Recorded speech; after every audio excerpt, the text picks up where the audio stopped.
Hello मेरा student, मैं हूँ एमजी अजमत और आप देख रहे हैं हमारा यूट्यूब चैनल अजमत सर क्लासेज। तो आज जो हमारा आज का जो क्वेश्चन है वो है त्रिकोणमिति का 8.1 एक्सरसाइज का 5वां नंबर क्वेश्चन है, जिसमें कह रहा है कि यदि सेक थीटा बराबर 13/12 हो तो अन्य सभी त्रिकोणमिति अनुपात परिकलित कीजिए। सभी त्रिकोणमिति अनुपात कहने का मतलब यह है दोस्त कि सेक थीटा का मान तो दिया हुआ है, अन्य सभी सेक थीटा को छोड़ के।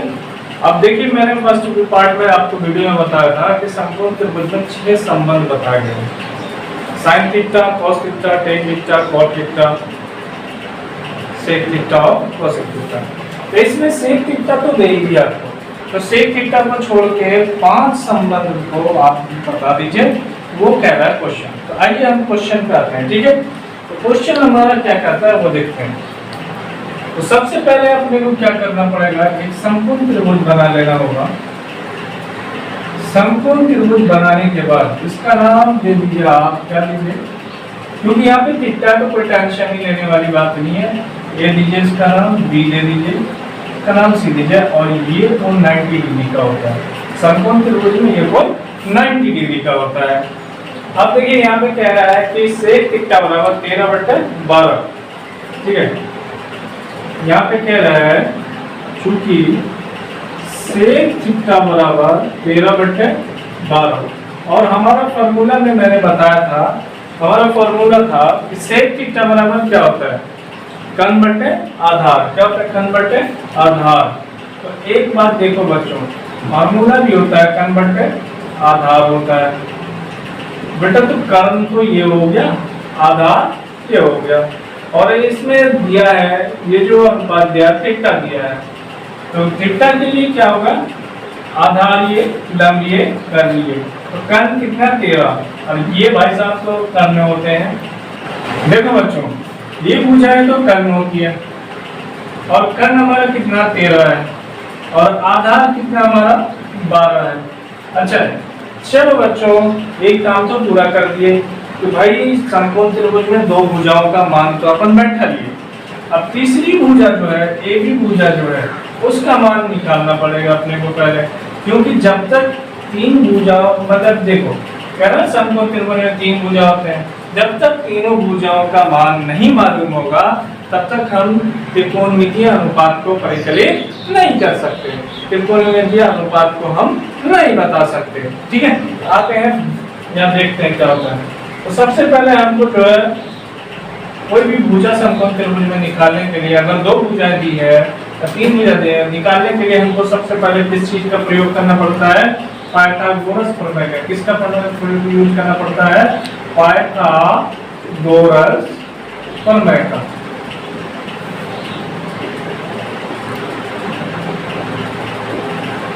बेटा पाइथागोरस प्रमेय से किस भुजा का आपको मान निकालना है, तो इसमें देखो ए बी भुजा नहीं दिए हुआ, कर्ण दिए हुआ, एसी भुजा दिए हुआ, बीसी भुजा दिए हुआ, आधार दिया हुआ, लेकिन लंब हमको नहीं दिया, ए बी भुजा नहीं दिया।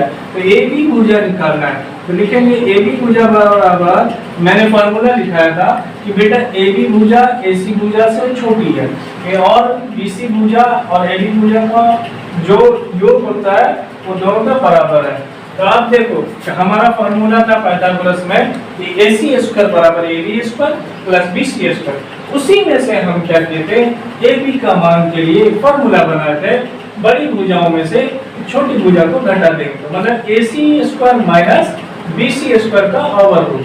तो बेटा AC square minus BC square का ओवर रूट।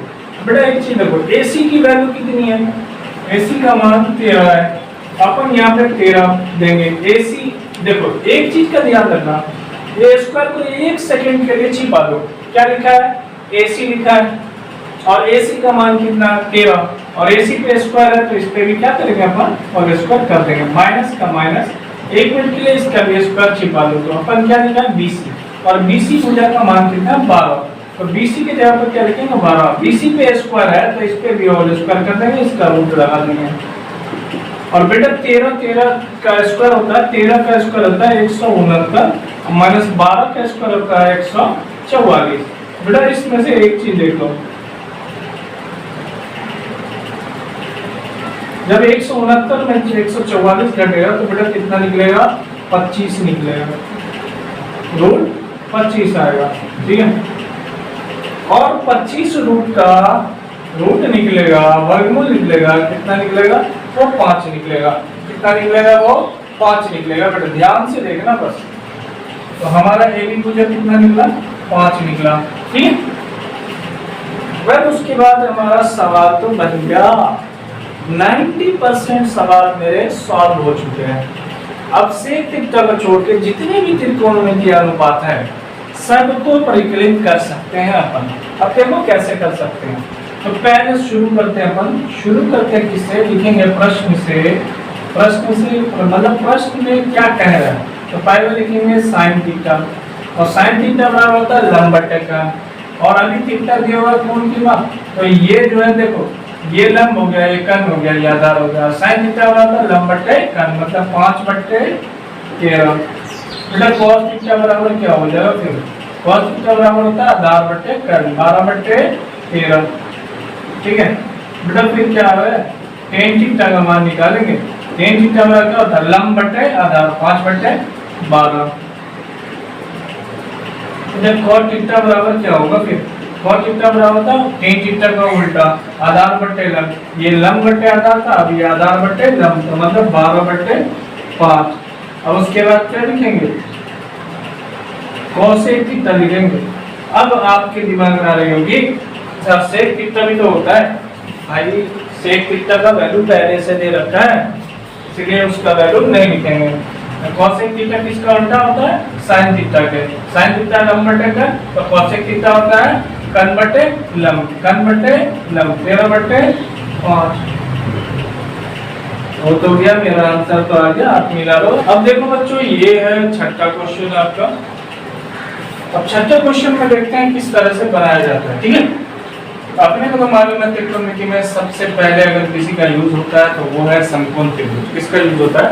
समकोण त्रिभुज का। आइए अपन समकोण त्रिभुज पहले ड्रॉ करते हैं। बेटा ये समकोण है, ये ए।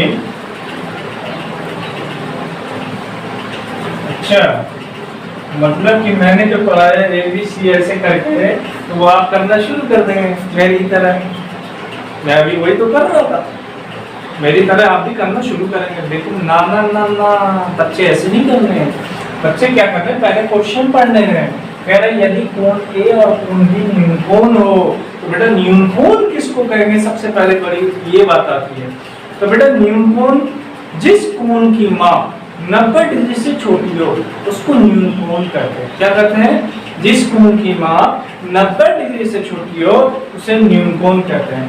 बेटा यहाँ पे कह रहा है ना, और यहाँ पे कह रहा है कि कोण ए और कोण बी न्यूनकोण है, और इसमें ये तो 90 डिग्री है, 90 डिग्री है, तो ये तो समकोण हो गया। अब ये देखो, तो ये 45 डिग्री का हो जाएगा। जब ये 90 है तो ये तो 45 का, क्योंकि समकोण त्रिभुज के तीनों कोणों की माप 180 डिग्री की होती है। तो 90 ये होगा, तो 45 90 ये। अब जब तीनों को जोड़ेंगे तो 180 हो जाएगा, नहीं होगा? देख लेते हैं अपन। तो कोण ए प्लस कोण बी प्लस कोण सी, ABC 1 मिनट के लिए नाम दे दो, 1 मिनट के लिए बराबर 180 डिग्री। बेटा यहाँ पे देख लो, कोण ए तो वैसे ही है, प्लस कोण बी क्या है? हमारा कितना समकोण है, मतलब 90 डिग्री का है, प्लस कोण सी बराबर 180 डिग्री। या कोण ए प्लस कोण सी रहने देंगे इधर, और 180 डिग्री पहले से है, ये 90 डिग्री उस साइड जाएगा, माइनस में आ जाएगा, क्योंकि इससे बराबर के साथ प्लस में है। तो या कोण ए प्लस कोण सी इक्वल टू 90 डिग्री। अब देखो दोनों कोणों की जो माप आ रही है वो 90 डिग्री हो रही है, तो अपन ये कह सकते हैं कि ये हो सकते हैं ये 45 है, नहीं है? तो देखो 90 डिग्री से छोटा है कि नहीं, तो मतलब ये दोनों न्यूनकोण है। ये दोनों क्या है? न्यूनकोण हो गया, ठीक है। तो अब इसको मिटा देते हैं।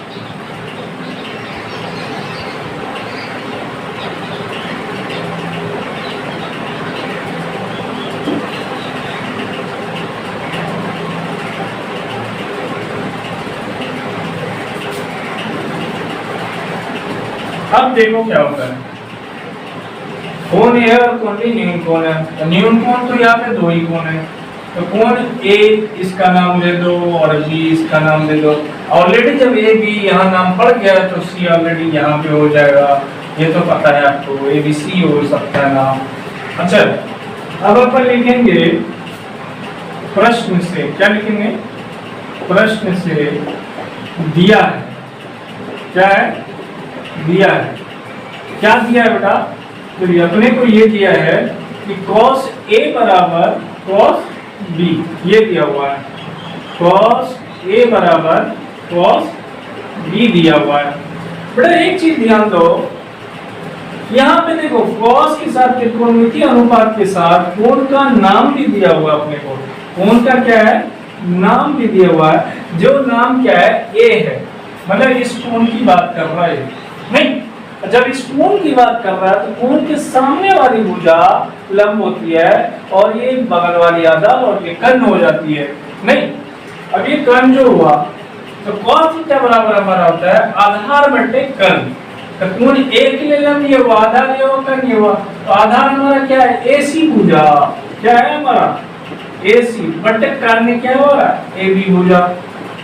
ठीक है, बराबर cos B कोण का नाम दिया है यहाँ पे।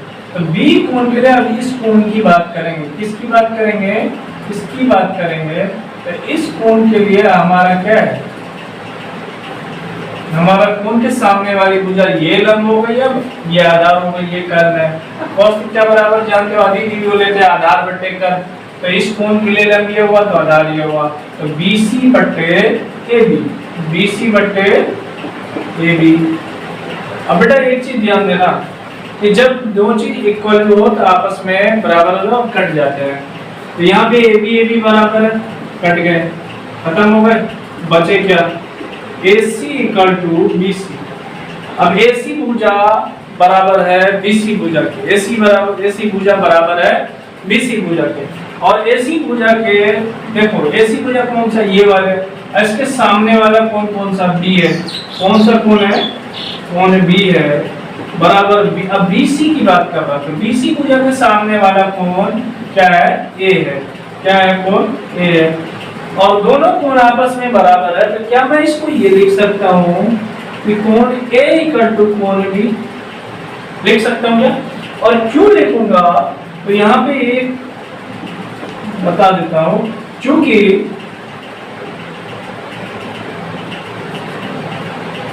भुजा के सम्मुख कोण बराबर है। भुजा के सम्मुख मतलब सामने